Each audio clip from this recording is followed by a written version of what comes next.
Madame, Monsieur, bonsoir. Merci d'être avec nous. Bienvenue sur Polynésie la Première. Voici les titres de votre journal. 3 nouveaux cas de Covid-19 désormais avérés en Polynésie. Il s'agit de 2 patients polynésiens qui viennent de rentrer de France et des États-Unis. Le 3e concerne un touriste européen arrivé sur le territoire depuis 2 jours et hospitalisé au CHT du Taoné. Et puis les sociétés de transport en commun et transport maritime devront réduire de moitié les passagers à bord. Hygiène et précaution maximum sur terre comme sur mer. On vous montre dans un instant. 400 collégiens et lycéens ont été rapatriés en urgence dans leurs îles respectives, comme l'avait annoncé hier la ministre de l'Éducation. Un soulagement pour de nombreux parents. Confinée malgré elle, une famille contrainte de s'isoler à son domicile parce que certains de ses membres ont côtoyé, sans le savoir, une personne potentiellement porteuse du Covid-19. Immersion dans ce journal. Et puis cette crise sanitaire affole les patrons et syndicats du Fénois. Ils ont déclenché une réunion de crise et proposent 15 mesures d'urgence pour sauver les emplois et les entreprises. Ils écoutent les réponses du gouvernement en ce moment même. Et puis Polynésie Première répond à toutes vos questions sur Internet et à vos inquiétudes sur le coronavirus. Le docteur Didier Bondou sera avec nous à la fin de ce journal. Nous le retrouverons chaque mercredi. Mais d'abord, 3 nouveaux cas de Covid-19 sont confirmés en Polynésie. L'un à Moorea, l'autre à Tahiti. 2 patients résidents polynésiens qui viennent de rentrer de France et des États-Unis. Le 3e concerne un touriste européen arrivé sur le territoire depuis 2 jours et il est pris en charge au centre hospitalier du Taoné. Le bilan s'élève désormais à 6 personnes infectées sur le territoire. Le pire est à venir, ont déclaré le président Edouard Fritsch et le haut-commissaire qui ont annoncé que plus aucun touriste ne sera accepté sur le Fénois. Natacha Silagi, Mirko Vanfou. Chaque jour, chaque heure qui passe est cruciale. Le ton est grave. Les autorités annoncent que 2 nouvelles personnes sont contaminées. Ceux et celles qui les ont côtoyés ont été mis en quarantaine. Les 2 résidents malades revenaient de voyage.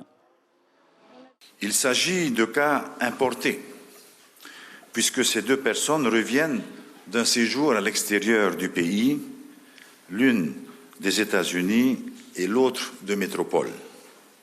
Ce ne sont pas des cas autochtones. Il y a pour l'heure pas de chaîne de contamination. Nouvelle mesure, la fermeture des crèches, des garderies et des instituts médico-éducatifs pour éviter la transmission du coronavirus chez les plus jeunes. En plus des établissements scolaires, nous avons décidé de la fermeture des crèches et garderies ainsi que des établissements médico-éducatifs. Autre décision importante, plus aucun touriste ne peut entrer en Polynésie française. Vous le savez, le 6e cas est un touriste européen. Seuls les résidents seront désormais acceptés, avec mise en quarantaine de 14 jours obligatoires. Nous avons décidé de refuser l'accès au territoire des non-résidents en Polynésie française. Cela signifie que pourront seuls arriver en Polynésie française les résidents, les personnes qui rejoignent leur domicile. Les non-résidents ne seront donc plus admis au Fénois. Les liaisons entre Tahiti et Moorea sont désormais restreintes. Seules celles qui sont d'ordre professionnel ou médical seront toujours autorisées. Les résidents de l'île Sœur pourront aussi rentrer chez eux. À compter de demain matin, les liaisons entre Tahiti et Moorea seront restreintes. Seules pourront emprunter les navettes tant aériennes que maritimes les personnes suivantes, les personnes qui travaillent à Tahiti ou inversement à Moorea, c'est les déplacements liés au travail, ni plus ni moins. C'est les personnes justifiant d'un motif impérieux, médical ou familial. Les modalités d'application seront précisées dans la journée.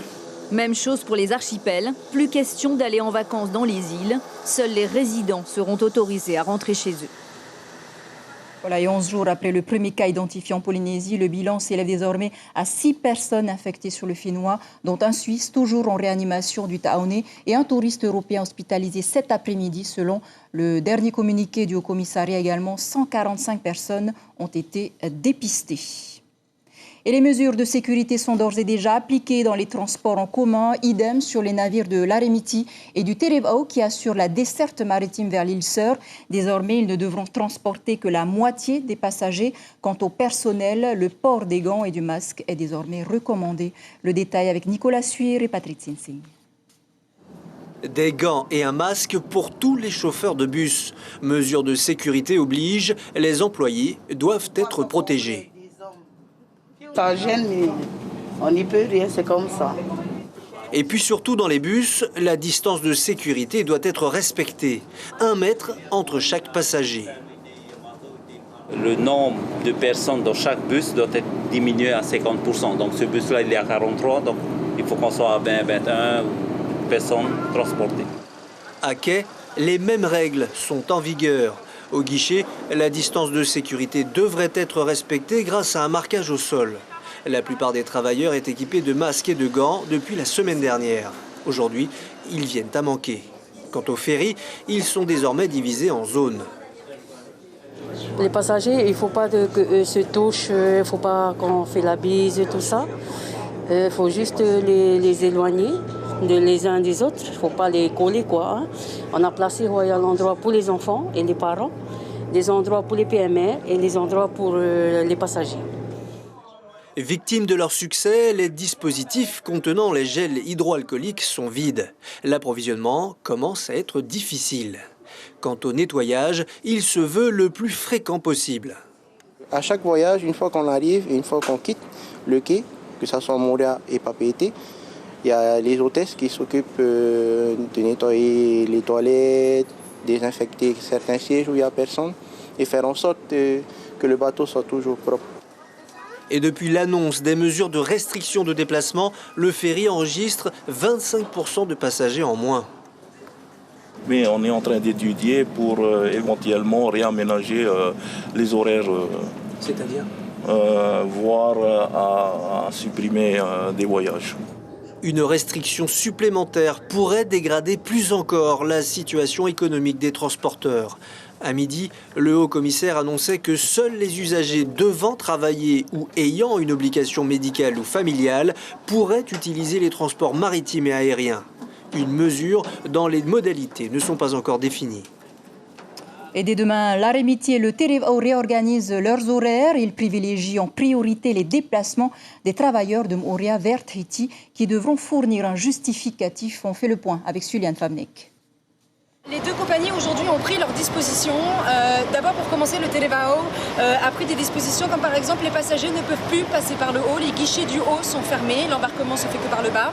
Pour les deux compagnies, il y a des gants, il y a des masques, il y a également des distances de sécurité qui sont à respecter, en tout cas pour les employés.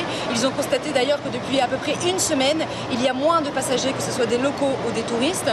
L'Aremiti vient de nous informer également que des horaires ont été aménagés pour les travailleurs, c'est-à-dire qu'il y a des rotations qui seront faites le matin à 6h15 pour les travailleurs de départ de Moorea pour arriver à Tahiti. Il y aura une rotation également le soir pour les travailleurs. En revanche, les rotations pour les passagers normaux ont été supprimées. Donc la semaine, on peut compter 3 rotations supprimées. Le week-end, il y a entre 3 et 4 rotations supprimées. L'Aremiti attend un justificatif qui devrait être délivré par le Haut-Commissariat afin justement de vérifier si les passagers de Moorea ou de Tahiti vont sur les îles pour travailler ou non. Ça sera en tout cas la règle à respecter pour toutes les personnes qui prendront le bateau dès aujourd'hui et jusqu'à nouvel ordre. Voilà, et le détail est à voir sur la page Facebook des deux compagnies. Et pendant ce temps, la tension est retombée à Fakarava après le passage du touriste suisse contaminé par le Covid-19. Selon le maire Tuhu Etekurio, les tests réalisés sur les personnes qui sont rentrées en contact avec ce touriste sont tous négatifs. Une bonne nouvelle donc pour le Tavana qui reste néanmoins inquiet de voir des touristes continuer à arriver à Fakarava. C'était encore le cas ce mercredi matin, puisque 30 touristes ont débarqué de Bora Bora. Etekurio Tuhu envisage sérieusement de fermer son atoll aux touristes et non-résidents. Il répond par téléphone à Tower Ili. Les nouvelles sont arrivées de propriétés, comme ils ont fait des tests sur Fakarawa, ils sont tous en négatif. Et par rapport, ils restent toujours à la maison en attendant plus de 15 jours. On peut dire qu'à Fakarava, eh bien, la tension est retombée depuis cette nouvelle du touriste suisse qui est arrivé contaminé chez vous du côté de Fakarava? Oui, niveau sécurité, on est un peu tranquille, mais par rapport à ainsi, les touristes continuent à venir sur Fakarawa. Comme aujourd'hui, il y a une trentaine de touristes qui arrivent de Bora Bora. On a été réunis avec les propriétaires des pensions les clubs de plongée de fermer. On n'a plus d'activité, au moins ces clients-là restent à l'hôtel, à leur pension, et en attendant de retour sur propriété. Quand on voulait actuellement ici, on est souhaité avec la population de fermer la frontière de Whakaroa, tout ce qui est étranger. Et comme l'avait annoncé hier la ministre de l'Éducation, c'était aujourd'hui le dernier jour de classe avant la fermeture des établissements scolaires de Polynésie. Plus de 400 élèves ont déjà été rapatriés chez eux dans les îles depuis lundi. Dans les collèges et lycées, les classes étaient déjà désespérément vides. Les parents avaient décidé depuis la semaine dernière de garder leurs enfants à la maison. Natacha Silage et Mirko Vanfo. Pendant qu'Air Tahiti s'organise pour se protéger du Covid-19, la première vague d'élèves rapatriés est prête à rentrer aux Australes et au Tuamotu. Là, au moins, on sera en sécurité, il n'y aura pas le coronavirus. Peut-être que nous, on va emmener aussi, mais bon, on n'espère pas. Bonne ou mauvaise décision, 2600 élèves au total vont rentrer chez eux jusqu'aux Marquises. Objectif, qu'ils soient auprès de leur famille. On est heureux parce qu'on sera près de nos parents et ils n'auront plus à s'inquiéter parce qu'on est là. Pourquoi tu as peur du coronavirus? Je n'ai pas envie de mourir. En fait. Non. Tu penses que tu pourrais en mourir? À côté c'est bien, à côté c'est pas bien parce que quand on est à l'école, on est avec les collègues, tout, on s'amuse et quand on est à la maison, on est avec nos parents. Quand on nous a prévenus, c'était un choc. On ne pensait pas et du coup, on était un peu pressés pour préparer les affaires, mais ça a été... Tu étais un petit peu angoissée avec le coronavirus ou pas du tout? Ça me faisait rien, en fait. Donc tu es contente d'être en vacances surtout? Oui. Ambiance vacances dans les collèges et lycées, ou plutôt vacances forcées avec beaucoup moins d'enthousiasme qu'à l'accoutumée et avec la volonté de rester jusqu'au bout. Il y a quand même des cours, donc je trouvais important quand même de venir et de suivre les cours. C'est pour ça que je suis venue aujourd'hui. Oro du bac oblige, le Ori Tahiti a été dansé par les élèves de terminale qui l'ont choisi en option.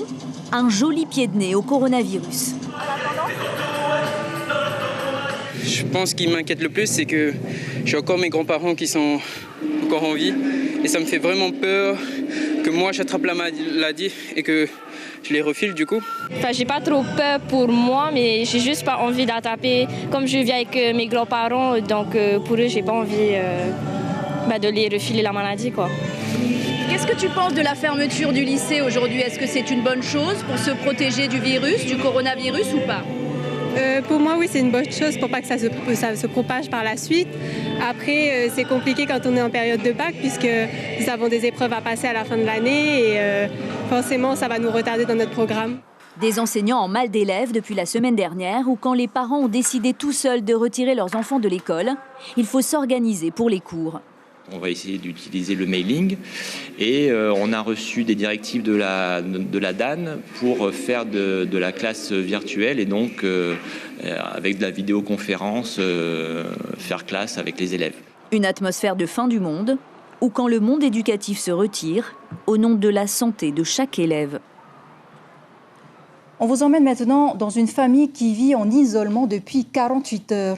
Isolée car certains membres ont côtoyé des personnes potentiellement porteuses du Covid-19. Par précaution, le confinement a été décidé. Ils ont filmé leur vie coupée du monde. Stéphane Ratino, Rodney Kimchou. Dans la maison confinée, il est un produit il y a peu inconnu et pourtant aujourd'hui indispensable. Il est un sauf-conduit pour la vie pour tordre le virus qui pourrait menacer.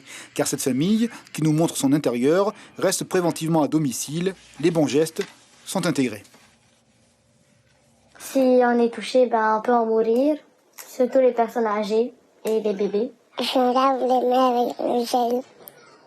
On essaie de se protéger en mettant du gel ou des gants. 14 jours ensemble, en face à face, sans visite d'amis, comme une idée du temps à arrêter. Alors dans cette famille nombreuse, les stocks ont été faits. 2 semaines sans sortir, ça creuse.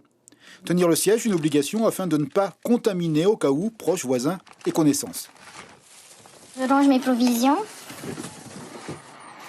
parce que comme j'avais plus trop de réserves, du coup avec l'isolement, ça m'a permis de remplir les réserves. Et avec ça, de pouvoir tenir encore 2 semaines, à peu près 2 semaines. Réapprendre le temps alors qu'on le fuit habituellement, apprendre à tuer ce temps aussi pour vivre en confinement. Les enfants s'adaptent, s'évadent, tout un jeu d'imaginaire qui n'oublie point les obligations scolaires. On fait des activités ou nos devoirs, comme maintenant. Moi, je regarde des séries. Et c'est cool, c'est comme les vacances. Sauf que mon maman nous a dit qu'elle va nous donner des devoirs. Autant suspend son vol, dit le poète. En pareille circonstance, celle du confinement, l'amour est le chemin le plus court. Voilà, comme vous venez de le voir, cette famille est forcée à l'isolement parce que certains de ses membres ont côtoyé sans le savoir une personne qui a été dépistée potentiellement porteuse du virus. Aussi, pour éviter ce genre de situation, si vous avez été vous aussi diagnostiqué, évitez d'aller au contact des autres personnes. Nous vous en parlions hier soir, une trentaine de touristes a débarqué en provenance d'Auckland après une nuit à l'hôtel. Les visiteurs termineront leur quatorzaine dans les bâtiments du service jeunesse et sport à Pirée. Rohan Potourou et Jérôme Lee étaient sur place ce matin. Ce sera ici désormais dans le bâtiment B de l'Institut de la jeunesse et des sports du pays que la trentaine de touristes étrangers du vol NZ d'hier après-midi seront confinés pour 14 jours. Une mesure drastique pour limiter la propagation du Covid-19 sur le Fénois. Nous avons 9 chambres de 2, donc 18 personnes en capacité à 2 lits, donc la chambre où nous sommes aujourd'hui. Et nous avons 10 chambres à 6 personnes, donc une capacité donc 60, une capacité totale entre les deux de 78 personnes. Toutes les chambres et la salle de restauration ont été désinfectées et nettoyées de fond en comble pour accueillir les voyageurs étrangers. Par contre, en termes de repas, ce sera entièrement à leur charge, aucune cuisine n'est à disposition. En termes de restauration, nous avons mis à disposition une salle de cours qui se situe au rez-de-chaussée. Donc, ensuite, pour les plats, donc, il faudra plutôt s'orienter, poser la question au ministère de la Santé pour voir comment ils s'organisent. Nous mettons uniquement à disposition les locaux. Le plus délicat pour vous, c'est l'après-confinement. Oui, pour nous, là, c'est plutôt au niveau du nettoyage. À l'issue de la mise en confinement des touristes. Donc pour cela, on va voir avec le ministère de la Santé comment on s'organise, parce que je leur ai dit que je ne souhaitais pas mettre à disposition les femmes de ménage de l'établissement qui s'occupaient de cette partie du bâtiment, mais plutôt voir autrement comment on pourrait s'organiser de façon à ne pas mettre le personnel de l'IJSPF en danger. Après une nuitée en hôtel, les touristes étrangers en provenance de Nouvelle-Zélande seront conduits dès aujourd'hui dans le bâtiment de confinement pour 14 jours de suivi sanitaire. Et justement, compte tenu de la quatorzaine imposée par les autorités du pays, la compagnie French Bee annonce qu'elle suspend ses vols à destination de Papeete à compter d'aujourd'hui pendant une durée de 15 jours. Les passagers sont priés de se rendre sur le site de la compagnie pour plus d'informations. On vous en parlait hier soir, cette crise inédite fait trembler l'économie du Fénois et les patrons s'attendent au pire. Les agences de voyage du Fénois, par exemple, attendent des mesures fortes du gouvernement. Écoutez Walinda Helm, assistante de direction de l'agence South Pacific, au micro de Corinne Tehetia et Gilles Tautou. Tout ce qu'on peut faire pour l'instant, c'est réduire les charges au maximum. Mais au niveau des salaires, c'est vrai que c'est pas quelque chose qui est facilement malléable, on va dire, et modifiable. Donc on va voir comment on va faire pour suivre. Je pense qu'on va travailler ensemble, mais on est à l'écoute de toutes les mesures qui sont prises aussi par les sociétés autour de nous, nos collaborateurs, nos collègues et les concurrents, pour justement prendre les meilleures décisions possibles. On a des réunions aussi hebdomadaires avec Madame Nicole Bouteau concernant donc des rencontres sectorielles qui nous permettent justement de partager sur d'éventuelles solutions que nous pourrions mettre en place et qu'ils pourraient mettre en place pour nous aider. Et parallèlement, le MEDEF et les partenaires sociaux étaient en réunion de crise. À l'ordre du jour, 15 mesures d'urgence qu'ils vont soumettre au gouvernement, parmi lesquelles un revenu minimum de solidarité à hauteur de 120 000 francs pour chaque employé ou encore le règlement immédiat des créances des entreprises à 30 jours afin de sauvegarder la trésorerie des entreprises. Je vous propose d'écouter Lucie Tifena et Cyril Legaïc au micro de Patrick Tsingsing. Nous pensons que le gouvernement doit faciliter les mesures pour que la population reste à domicile, pour ne pas que le virus se propage, pour ne pas que quelqu'un décède. En fait, qui prendra en charge si une personne venait à mourir? Si vous avez remarqué aujourd'hui, tous les enfants sont dans la rue, dans la ville. Donc Si on avait lancé en même temps le confinement, là, les parents sont obligés de garder leurs enfants à leur domicile. Donc, ça c'est la première urgence. Et deuxième, qu'est-ce qu'on fait des sociétés sur le plan économique? Ça, c'est moi les deux points essentiels. Voilà, pour soutenir l'économie de la Polynésie, dans un communiqué, le comité des banques de Polynésie française de la Fédération bancaire française s'engage à déployer un dispositif pour venir en aide à ses clients avec une suspension possible des créances. Les dossiers seront étudiés au cas par cas. Et sachez que demain, Maxime-Antoine Michard, vice-président de la CPME et président du syndicat des restaurants, bars et snacks, sera l'invité café de votre matinale radio. J'ai le plaisir maintenant d'accueillir notre invité Didier Bondou. Merci d'être avec nous sur ce plateau. Vous êtes ici pour répondre aux questions que se posent les internautes, qu'ont posées les internautes sur nos réseaux sociaux. Nous vous retrouvons tous les mercredis soirs. Donc, première question, un cas non dépisté peut-il contaminer plus de 10 000 personnes en moins de 2 semaines ? Non, c'est pas possible. Ça faudrait dire de rencontrer 10 000 personnes en moins de 2 semaines, c'est quand même quelque chose d'assez énorme. Je dirais non. Autre question, de combien d'appareils respiratoires disposent les hôpitaux de la Polynésie ? Alors de ce que je sais, on ne va peut-être pas forcément parler d'appareils respiratoires, mais en tout cas de lits de réanimation lourde. L'hôpital, de ce que je sais, peut monter jusqu'à 40 lits. 40 lits fonctionnels et opérationnels.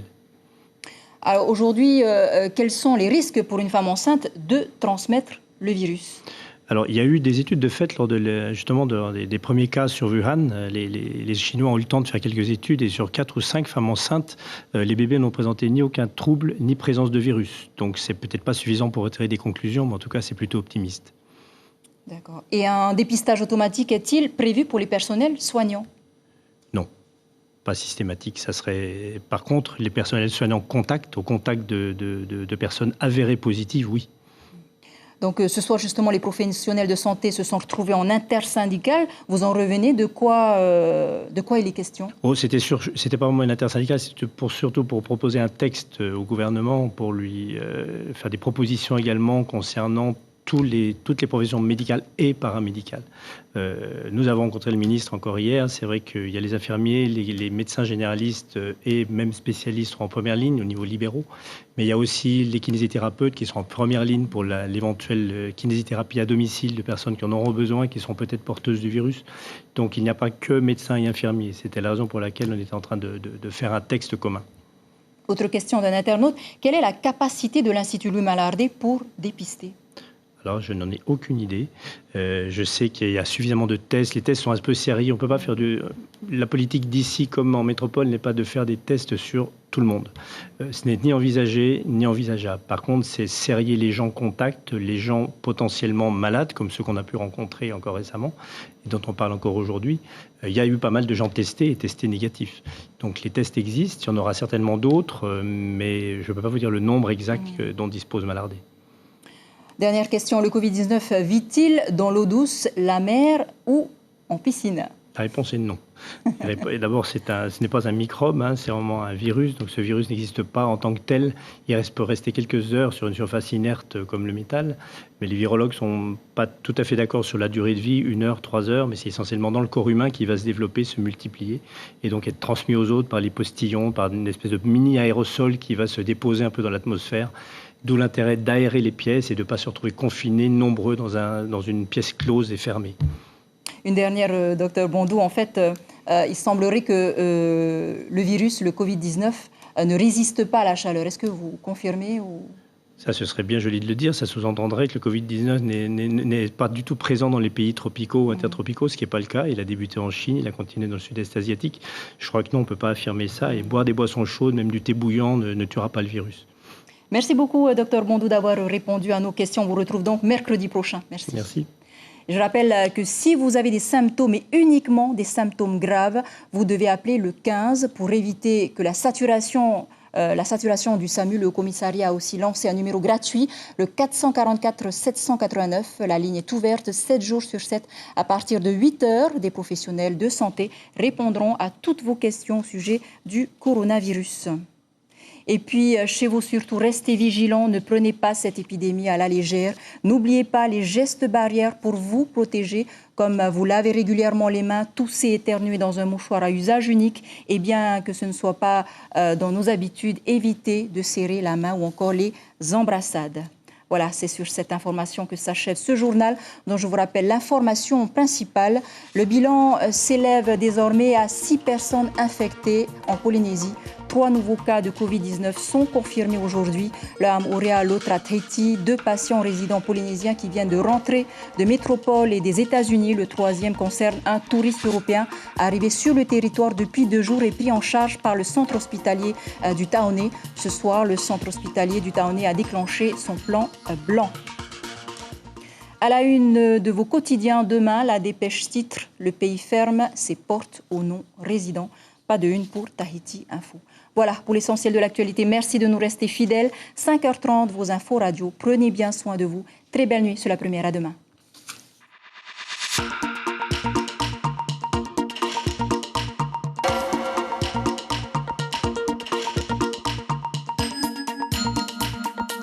Retrouvez notre journal en replay sur notre site internet.